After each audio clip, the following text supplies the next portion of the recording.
لالا فاطمة.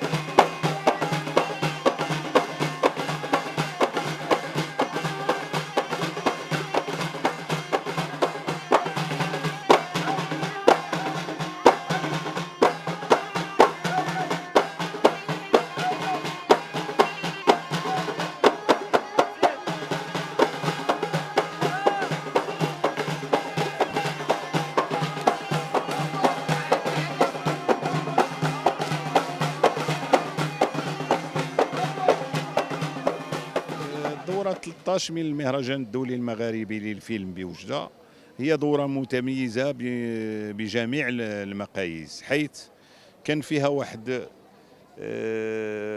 تعزيز للتكوين، حيث انتقلنا إلى فضاءات خارجية لجامعة محمد الأول مثلا وبعض القاعات خارج مقر الجهة، وكذلك كانت تكوينات هنا في مسرح محمد السادس، وصراحة كانت لفائدة الأطفال، لفائدة الشباب، لفائدة الطلبة.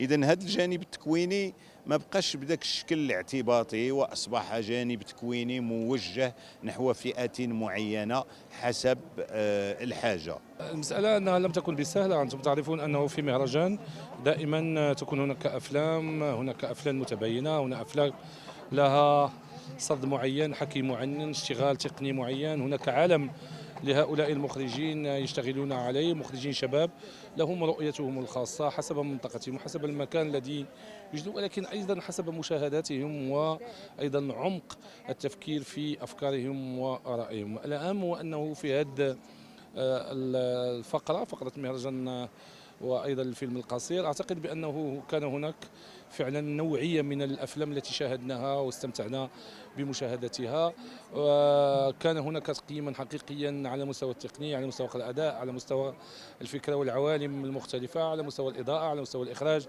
على مستوى السيناريو، وعلى مستويات متفرقة. المهم هو أنه في النهاية أن من يستحق الفوز في هذه الدورة سيفوز بالجائزة، ولكن أيضا كل المشاركين أنا بالنسبة لي أنهم استحقوا أيضا الفوز، باعتبار أنهم في النهاية شاركوا في مهرجان مغاربي دولي، وهذا من جهة يمثل لهم قفزة نوعية حول استقطاب جماهير أخرى في معالم أخرى. شكرا. كانوا حريصين أيضا باش يستحضروا الأسماء الوازنة من حيث التكوين السينمائي، لا من حيث السيناريو ولا أشياء أخرى. قيمة الندوات كانت عالية جدا، ناهيك على حضور أفلام مهمة اللي اصلا ما كتحش لنا فرصه في شي لقاء اخر باش نتفرجوا فيها. فكان المهرجان المغاربي فرصه للمهتمين بالسينما خاصه من ابناء المنطقه الشرقيه. بالنسبة للأفلام هذا العام كانت واحد الباقة الأفلام اللي هي أفلام عالمية، كانت خدات جوائز في عدة بقاع من العالم، وكذلك أفلام تعرض لأول مرة، واستمتع الجمهور الوجدي بهذه الأفلام. وكانت صراحة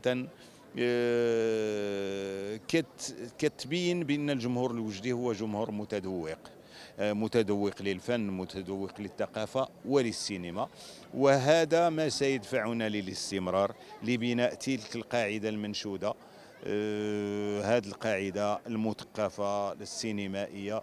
إذن هذا صراحة لازم له برنامج، وهذا البرنامج الآن بعد المهرجان مباشرة سنسطر هذا البرنامج ونمضي فيه. شكرا.